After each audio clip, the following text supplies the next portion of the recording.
আগামীকাল তার জানাজা অনুষ্ঠিত হবে, দাফন হবে।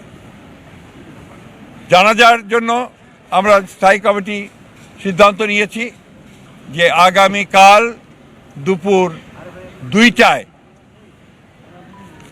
পার্লামেন্ট ভবনের দক্ষিণ প্লাজায় যে মাঠ এবং বাণিক মিয়া অ্যাভিনিউ, এই পুরো অংশ জুড়ে আমাদের নেত্রীর জানাজা অনুষ্ঠিত হবে।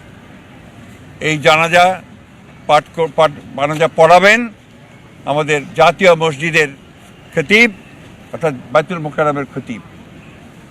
আর এই জানাজায় যে সঞ্চালন করবেন, পুরো বিষয়টাকে যিনি সঞ্চালন করবেন, তিনি হচ্ছে আমাদের জাতীয় স্থায়ী কমিটির সদস্য জনাব নজরুল ইসলাম খান। নতুন এবং ফিরে আসা গ্রাহকদের জন্য নগদে চলছে ক্যাশব্যাক সহ প্রতিদিন হাজারো উপহার জেতার সুযোগ। হবে আশা আর ফেরা, সারপ্রাইজ সেরা।